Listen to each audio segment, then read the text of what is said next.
राधे राधे। जय श्री कृष्ण सभी को। जैसा कि आप सब जानते हो कि हम आपके लिए रोज बहुत ही अच्छी और इंटरेस्टिंग कहानियां लेकर आते हैं, तो आज भी हम आपके लिए एक बहुत ही शिक्षाप्रद और इंटरेस्टिंग कहानी लेकर आ गए हैं। तो कहानी को पूरा जरूर सुनिएगा। आइए कहानी को शुरू करते हैं। राधे राधे। एक बार की बात है, एक जंगल में एक लड़की अपने पिता के साथ रहती थी। उस लड़की का नाम राधिका था। राधिका देखने में बहुत सुंदर थी और घर का सारा कार्य बड़ी कुशलता से करती थी। उसके पिता रोज जंगल में लकड़ियां काटते और उन्हें बाजार जाकर बेच दिया करते थे। ऐसे ही दोनों की जीविका चल रही थी। एक दिन अचानक उस जंगल में उसी राज्य का राजा शिकार करने आया। वह सुबह से लेकर शाम तक शिकार की तलाश में इधर उधर भटकता रहा, लेकिन अचानक से मौसम खराब हो गया और वह उस जंगल में ही फंस गया। अब तो राजा सर छुपाने के लिए जगह ढूंढने लगा, लेकिन उसे उस जंगल में सर छुपाने के लिए जगह मिले तो मिले कैसे। बेचारा अपने घोड़े पर सवार इधर उधर जंगल में भटक रहा था। थोड़ी दूरी पर उसने देखा कि कहीं एक रोशनी दिखाई दे रही है। उसके मन में आशा की किरण जगी और वह उस रोशनी की तरफ बढ़ने लगा। जब राजा उस रोशनी के पास पहुंचा तो उसने देखा कि एक छोटी सी झोपड़ी बनी हुई है। राजा ने सोचा कि शायद यहाँ पर कोई रहता होगा। यही सोचकर वह उस झोपड़ी के पास जाकर आवाज लगाने लगा, अरे कोई है। तभी अंदर से वह लकड़हारा बाहर आया और बोला, अरे आप कौन हैं और इतनी रात को यहाँ पर क्या कर रहे हैं। तब राजा उस लकड़हारे से कहने लगा, मैं जंगल में शिकार करने आया था, लेकिन अचानक से मौसम इतना खराब हो गया कि मुझे यहाँ पर सर छुपाने के लिए जगह ढूंढनी पड़ी। बड़ी देर से मैं कुछ ढूंढ रहा था, तभी मुझे यहाँ पर रोशनी दिखाई दी और मैं आपके पास आ गया। लकड़हारा फिर से पूछने लगा, लेकिन आप हैं कौन? देखने में तो कहीं के राजा दिखाई देते हैं। तब राजा बोला, हाँ मैं इसी राज्य का राजा हूँ। तब तो लकड़हारे ने खुशी खुशी राजा को अपनी झोपड़ी में बुला लिया। उन्हें एक आसन पर बिठाया और अपनी बेटी को आवाज लगाते हुए बोला, अरे बेटी राधिका, जरा राजा साहब के लिए भोजन तो लेकर आओ। राधिका जब राजा के लिए भोजन लेकर आई तो राजा राधिका को देखता ही रह गया, क्योंकि राधिका बहुत सुंदर थी। राधिका ने राजा की खूब आवभगत की। राजा उससे बहुत प्रसन्न था। अब तो राजा के दिल में राधिका के लिए जगह बन गई थी और वह उससे विवाह करना चाहता था। उस रात राजा वहीं पर ठहरा। सुबह होते ही जब वह अपने राज्य को गया तो बस राधिका के बारे में ही सोचता रहा।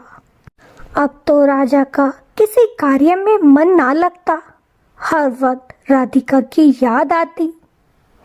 उधर वहां के सेनापति की लड़की के साथ राजा का विवाह तय किया गया था, लेकिन अब राजा उस लड़की से विवाह करना नहीं चाहता था, क्योंकि सेनापति की लड़की बहुत ज्यादा घमंडी थी। राजा तो राधिका के प्रेम में पड़ चुका था और उसी को अपनी रानी बनाना चाहता था। राजा के मन में हर वक्त एक बेचैनी सी रहती।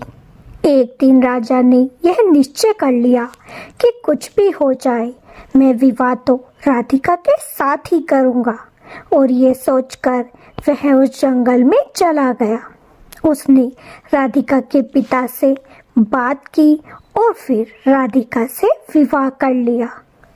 जब राजा राधिका को लेकर अपने महल में पहुंचा तो सेनापति क्रोध के मारे आग बबूला हो गया।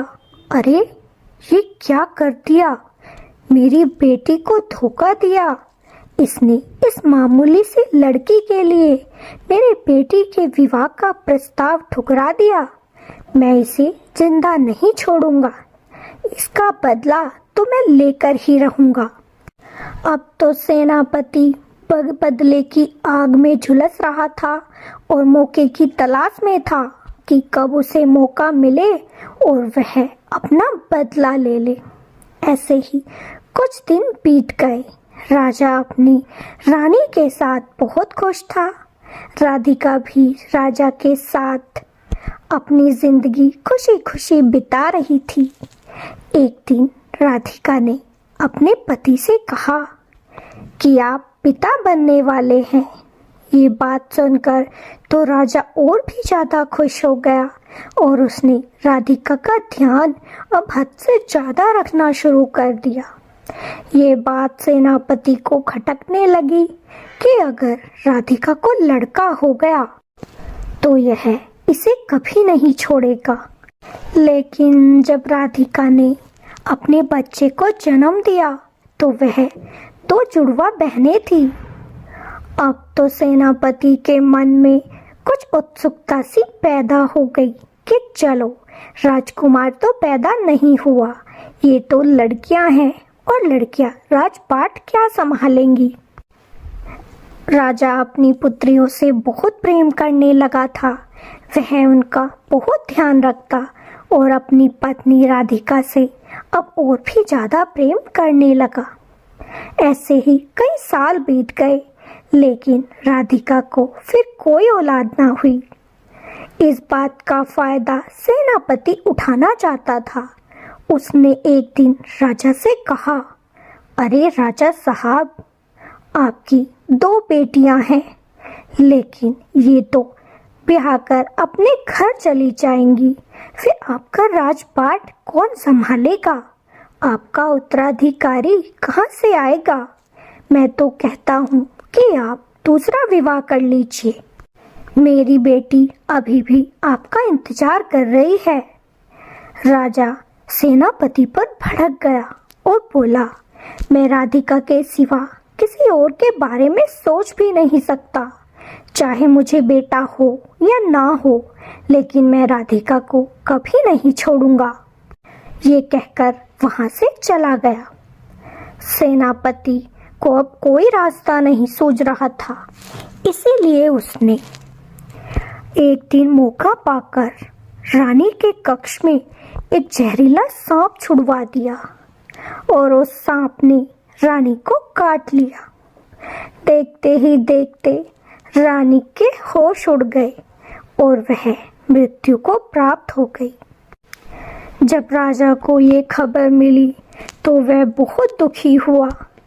अब तो अपनी रानी के बिना राजा कैसे जीवित रहेगा? ऊपर से उसकी 2 बेटियां थी जो अभी बहुत छोटी थी। वो कैसे अपनी बेटियों को पालेगा? यही सोच सोचकर राजा रोए जा रहा था। उसे राधिका से बिछड़ने का बहुत दुख था।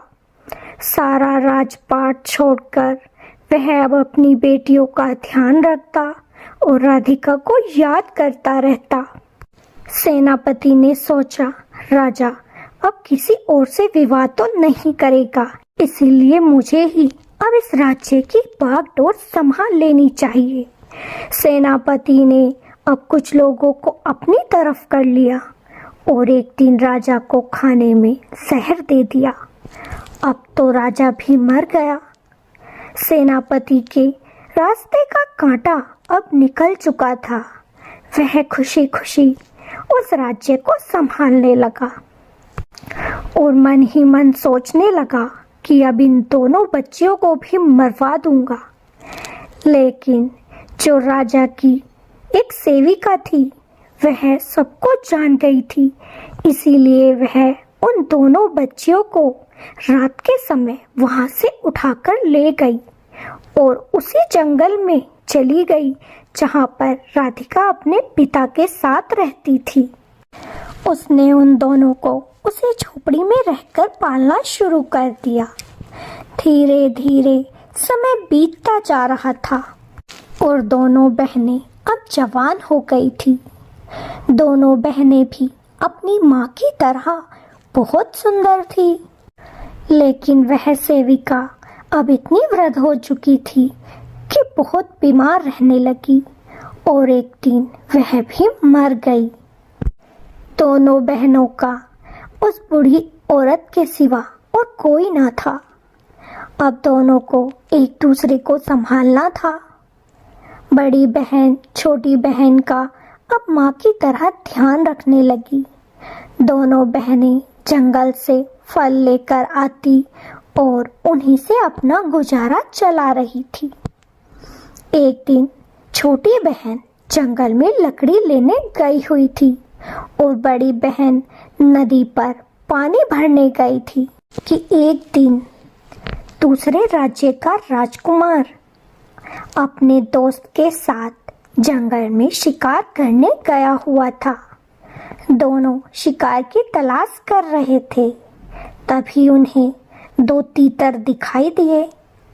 अब तो सेनापति के लड़के ने उन दोनों तीतरों का शिकार कर लिया और अपने दोस्त से कहा, अरे मित्र, तुम इन दोनों तीतरों को बना लो, मुझे बहुत तेज भूख लगी है, तब तक मैं कुछ और तलाश करके आता हूँ।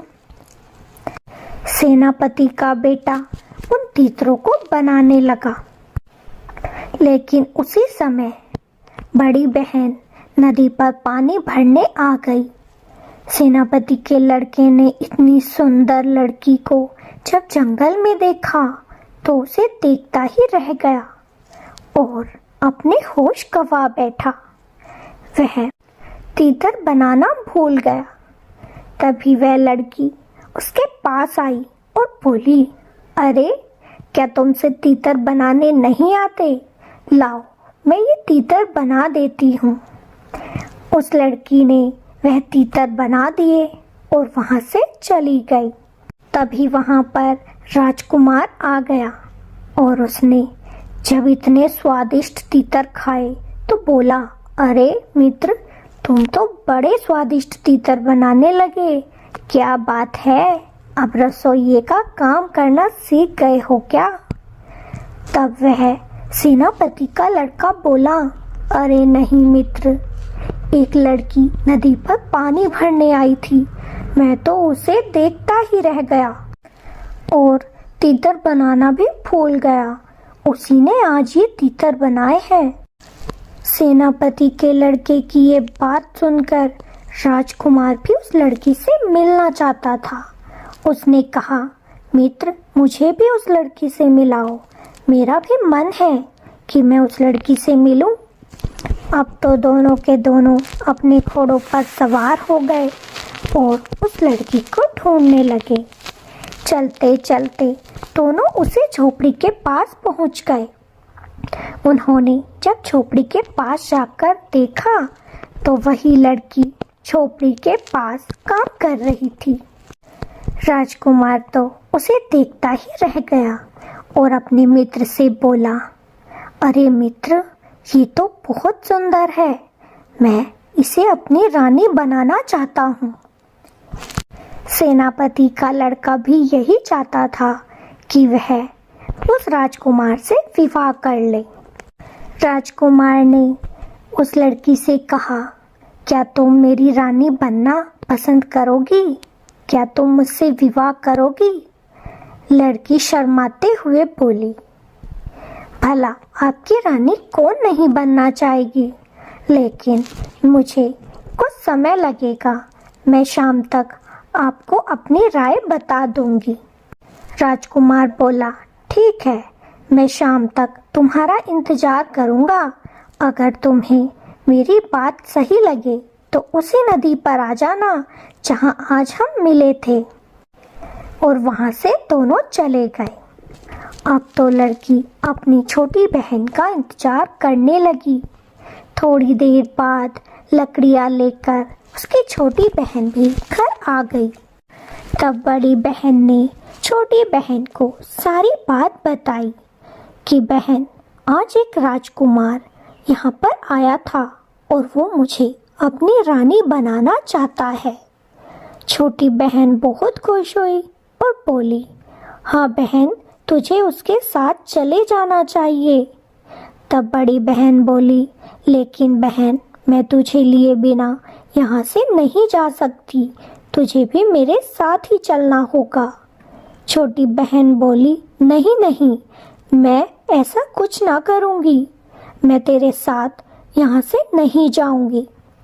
और एक बात तो ध्यान रखना बहन, उसे इस बात का कभी पता ना चले कि तुम्हारी एक और बहन है, नहीं तो अनर्थ हो जाएगा।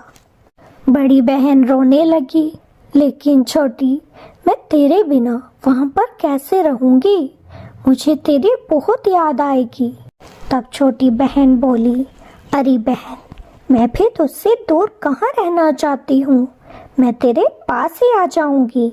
बस तुझे एक काम करना होगा कि जब तू राजकुमार के साथ जाएगी तो रास्ते में सफ़ेद फूल डालती चली जाना, मैं उन्हीं फूलों के सहारे तेरे राज्य तक पहुँच जाऊँगी। बड़ी बहन ने ऐसा ही किया। उसने बहुत सारे सफ़ेद फूल इकट्ठा किए और अपनी टोकरी में रख लिए और अब उसी नदी पर पहुँच गई और राजकुमार के साथ वहाँ से चल दी। वह जैसे जैसे राजकुमार के साथ आगे बढ़ती जाती, एक एक फूल डालती जाती। छोटी बहन भी उन्हीं फूलों को देखते देखते अपनी बहन के पीछे पीछे चलने लगी। देखते ही देखते अब राजकुमार अपने राज्य में पहुंच गया। जब वहां पर राजकुमार के साथ एक लड़की को देखा गया तो सब बड़े हैरान हुए, क्योंकि राजकुमार की एक और पत्नी थी, उसी राजमहल में रहती थी। जब उसे इस बात की खबर मिली कि मेरे पति ने दूसरा विवाह कर लिया है तो उसे बड़ा क्रोध आया, लेकिन अगर वह क्रोध राजा को दिखाती तो राजा उसे वहां से निकाल देता। इसीलिए वह अंदर से तो दुखी थी, लेकिन बाहर से बहुत खुश दिखाई दे रही थी। उसने अपनी छोटी रानी का स्वागत किया और राजा को ये पता न चलने दिया कि वह उससे बहुत क्रोधित है और वह इस शादी से भी खुश नहीं है। बड़ी रानी ने अब छोटी रानी को उसका कक्ष दिखा दिया और मन ही मन उससे ईर्ष्या करने लगी। उधर उसकी छोटी बहन फूलों को देखते देखते उसी राजमहल तक आ पहुंची, लेकिन राजमहल में जाए तो कैसे जाए। उसने सुना कि बाहर सभी लोग बात कर रहे थे, अरे तुम्हें पता है, राजकुमार एक बड़ी ही सुंदर राजकुमारी से विवाह करके लाया है और वह तो बड़ी रानी से भी बहुत सुंदर है। छोटी बहन समझ गई कि वह और कोई नहीं, मेरी बहन ही होगी। अब तो छोटी बहन एक बूढ़ी माँ के घर पहुँची और बोली, माँ, क्या आप मुझे राजमहल में कोई काम दिला देंगी? मैं अकेली हूँ और इस राज्य में मैं किसी को नहीं जानती। बूढ़ी माँ पहले उसी राजमहल में सेविका का काम किया करती थी, लेकिन अब बूढ़ी हो चली थी, इसीलिए काम पर जाना बंद कर दिया था। उसने कहा, ठीक है बेटी, मैं आज ही रानी से बात करूंगी। अब तो छोटी बहन को लेकर वह बूढ़ी औरत रानी के पास पहुंची और बोली, रानी साहिबा, ये मेरी चचेरी बहन की लड़की है, इसे यहाँ पर काम करना है, क्या आप इसे कोई काम दिला देंगी? रानी ने सोचा, अरे मुझे तो एक वफादार सेविका की बहुत जरूरत है जो उस दूसरी रानी के कक्ष में रहेगी, लेकिन मुझे उसकी पल पल की खबर देती रहेगी। क्यों ना इस लड़की को ही इस काम पर रख लूं। अब तो रानी ने उसे काम पर रख लिया और कहा, देखो तुम्हें दूसरी रानी की सेविका बनकर रहना पड़ेगा, लेकिन याद रहे उसकी पल पल की खबर तुम्हें मुझे देनी पड़ेगी। अब तो छोटी बहन को सब पता चल गया कि अगर मैं इसकी वफादार बनकर रहूंगी तो ये मेरी बहन को कोई कष्ट ना दे पाएगी, क्योंकि मुझे इसकी सब चालों का पता चलता रहेगा। छोटी बहन बहुत खुश हुई और उसने उस रानी की छोटी मोटी थोड़ी सी तारीफ कर दी। अब तो रानी और भी ज्यादा खुश हो गई और उसने उसे अपनी खास सेविका बना लिया। रानी उस सेविका को लेकर अब छोटी रानी के कक्ष में गई और बोली, देखो ये तुम्हारी सेविका है, जो भी कुछ चाहिए इसे बता देना, ये तुम्हारा सारा कार्य कर देगी। ये कहकर रानी वहां से चली गई। तभी छोटी बहन ने तुरंत कक्ष का दरवाजा बंद किया और अपनी बहन के गले लग गई।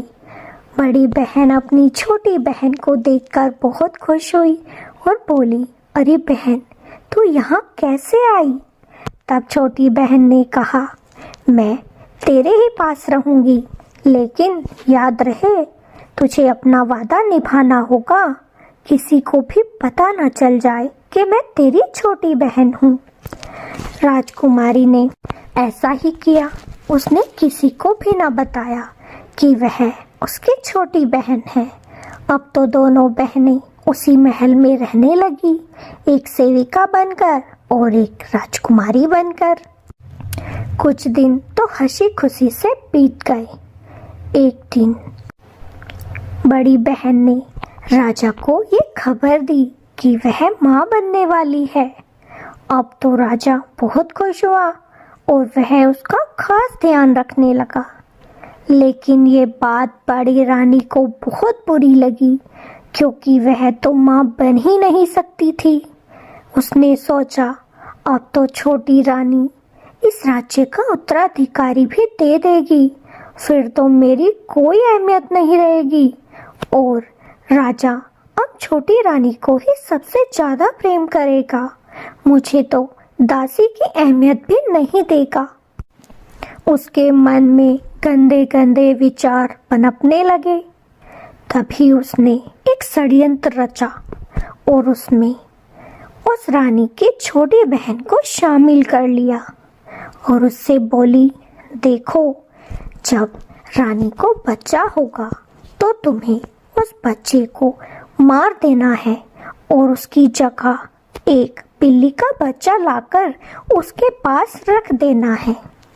छोटी बहन पहले ही जानती थी कि ये बड़ी रानी कुछ न कुछ तो षड्यंत्र जरूर करेगी, इसीलिए वह उसके साथ शामिल हो गई और उसने ऐसा ही किया। जब रानी ने बच्चे को जन्म दिया तो वह उस बच्चे को ले जाकर उस बूढ़ी माँ के घर छोड़ आई और बोली, माँ इसका ध्यान रखना और इसे बकरी का दूध पिलाकर पालो, तब तक मैं राजमहल में देखकर आती हूँ। और कहीं से एक बिल्ली का बच्चा लेकर रानी के पास लिटा दिया। जब राजा को ये सूचना मिली कि उसकी पत्नी ने एक बिल्ली के बच्चे को जन्म दिया है, तो वह बड़ा हैरान हुआ कि क्या कोई औरत बिल्ली के बच्चे को जन्म दे सकती है? ऐसा नहीं हो सकता। लेकिन अब किया भी क्या जा सकता था? जो होना था वो तो हो चुका था। ऐसे ही कुछ दिन बीत गए। छोटी बहन अपने उस छोटे सी अपनी बहन के बच्चे का बहुत अच्छे से ध्यान रखती। कुछ ही दिन बीते थे कि रानी फिर से गर्भवती हो गई और फिर से राजमहल में एक खुशी सी दौड़ गई कि क्या पता इस बार राज्य का उत्तराधिकारी पैदा हो जाए। अब तो सब बेसब्री से फिर उस दिन का इंतजार करने लगे जब रानी बच्चे को जन्म देती।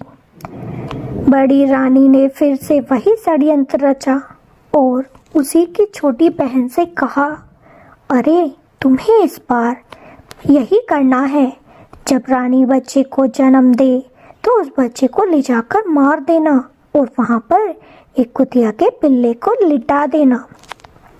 छोटी बहन बोली, अरे रानी अब रहने भी दो, बहुत हो गया, अब ये सब मत करो, बेचारी छोटी रानी पर क्या गुजरेगी। बड़ी रानी को उस पर बड़ा गुस्सा आया और बोली, तू नहीं कर सकती तो ना कर, मैं किसी और से करा लूंगी, लेकिन कराऊंगी तो जरूर। छोटी बहन ने सोचा, अगर इसने ये काम किसी और को दे दिया तो वो सच में उस बच्चे को मार देगी, इससे तो अच्छा होगा कि मैं ही हाँ कर दूं। छोटी बहन बोली, अरे रानी साहिबा, मैं तो मजाक कर रही थी, भला आपका ये काम मैं क्यों ना करूंगी, मुझसे अच्छा और कौन करेगा भला। छोटी बहन फिर से अपने काम पर लग गई। जब रानी को बच्चा हुआ, उसने फिर से उस बच्चे को उठाया और उस बूढ़ी अम्मा के घर ले गई और वहां एक कुतिया के पिल्ले को रख दिया। जब राजा को इस बात की सूचना मिली तो इस बार तो वह बहुत क्रोधित हो गया और बड़ी रानी ने आकर राजा को और भी ज्यादा चढ़ा दिया।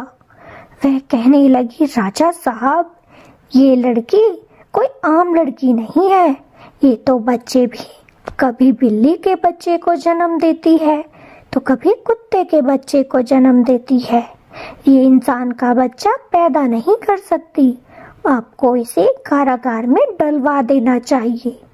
राजा भी क्रोध में भरा था, उसने भी उस रानी को वहां पर कारागार में डलवा दिया। राजा साहब, मुझे ऐसी सजा ना दीजिए, इसमें मेरा क्या दोष है भला।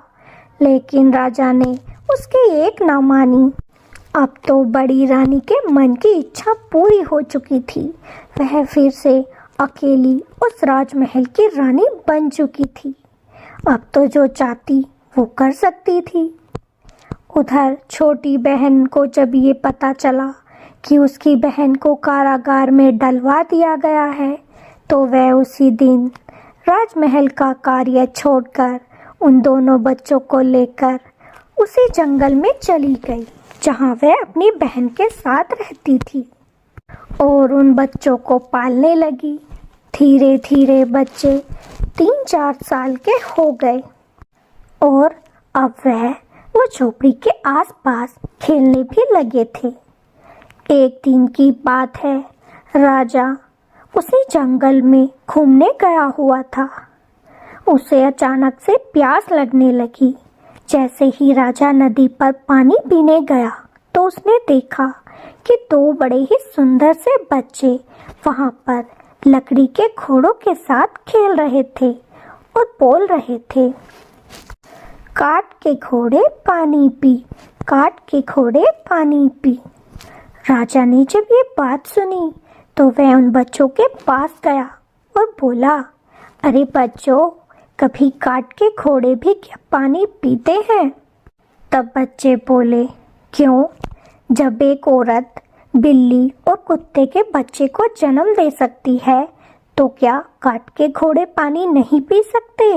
उन बच्चों की ये बात जब राजा ने सुनी तो उसे अपनी पत्नी की याद आई कि मेरी पत्नी ने कुतिया के और बिल्ली के बच्चों को जन्म दिया था, क्या ये उनकी बात तो नहीं कर रहे? अगर ये मेरी पत्नी की बात कर रहे हैं तो इन्हें ये सब कैसे पता?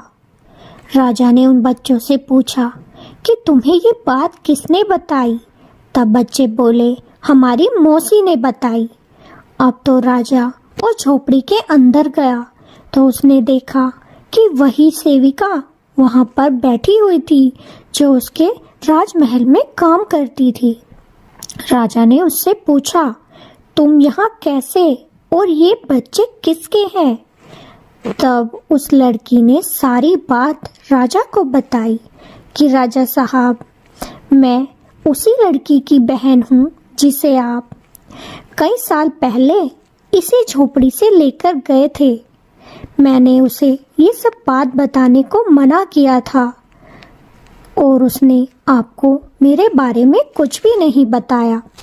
लेकिन हम ऐसी वैसी लड़कियां नहीं हैं, हम भी एक राजघराने से ही हैं। हमारे पिता और माँ के साथ बहुत बुरा सलूक हुआ था, इसीलिए मैं जानती थी कि हो ना हो आपके राजमहल में भी मेरी बहन के प्रति कोई ना कोई षड्यंत्र तो जरूर रचा जाएगा। इसीलिए मैंने अपनी सच्चाई किसी को ना बताई थी और वही सब हुआ। आपकी बड़ी रानी ने मेरी बहन के साथ न जाने क्या क्या किया और उसी ने आपके दोनों बच्चों को मरवाकर उसकी जगह एक बार बिल्ली का बच्चा रखवाया और दूसरी बार कुतिया का बच्चा रखवाया और उन दोनों बच्चों को मरवाने भेज दिया। राजा को ये बात सुनकर बड़ा दुख हुआ और वह रोने लगा। तो क्या मेरे बच्चे इस दुनिया में नहीं रहे? तब छोटी बहन बोली, राजा साहब रो नहीं, आपके दोनों बच्चे सही सलामत हैं और आपके सामने हैं। ये दोनों बच्चे ही आपके बच्चे हैं। राजा उन्हें देखकर बहुत खुश हुआ और उसने उन दोनों बच्चों को अपने गले लगा लिया और कहने लगा, अब मैं बड़ी रानी को नहीं छोड़ूंगा, उसे उसके किए की सजा जरूर मिलेगी। राजा उसी समय छोटी बहन और दोनों बच्चों के साथ राजमहल में पहुंच गया। उसने पहले अपनी पत्नी को कारागार से रिहा कराया और कहा, रानी मुझे माफ कर देना, मैंने बड़ी रानी के कहे में आकर तुम पर बहुत अत्याचार किया है। लेकिन छोटी रानी बहुत ही भले दिल की थी, उसने राजा को कुछ ना कहा और बोली, कोई बात नहीं राजा साहब, आप बड़ी रानी को कुछ ना कहिएगा। लेकिन राजा ने जब उसे सारी सच्चाई बताई और कहा कि तुम्हें रानी को दंड तो देना ही पड़ेगा, तब छोटी रानी ने बड़ी रानी को कुछ भी ना कहा और कहने लगी, मैं इनके जैसी नहीं बन सकती। अगर मैं भी इनकी तरह क्रूर और अत्याचारी बन जाऊंगी तो मुझ में और इनमें अंतर ही क्या होगा राजा साहब, इसीलिए मैं इन्हें कोई सजा नहीं दूंगी। ये बात जब बड़ी रानी ने सुनी तो उसे अपने किए पर बड़ा पछतावा हुआ और वह रानी के पैरों में गिर गई और क्षमा याचना करने लगी। राजा ने बड़ी रानी को कोई सजा तो नहीं दी, लेकिन अब उसने उसे अपनी रानी भी नहीं बनाया और उसे राजमहल से दूर भेज दिया और फिर अपने बच्चों और अपनी रानी के साथ खुशी खुशी राजमहल में रहने लगा। और उसने सेनापति यानी कि अपने मित्र का विवाह अपनी साली के साथ करा दिया और वह भी अपनी जिंदगी खुशी खुशी बिताने लगी। तो आपको ये कहानी कैसी लगी कमेंट में जरूर बताइएगा। अगर अच्छी लगी हो तो वीडियो को लाइक और चैनल को सब्सक्राइब जरूर कीजिएगा। फिर मिलेंगे। राधे राधे, जय श्री कृष्णा।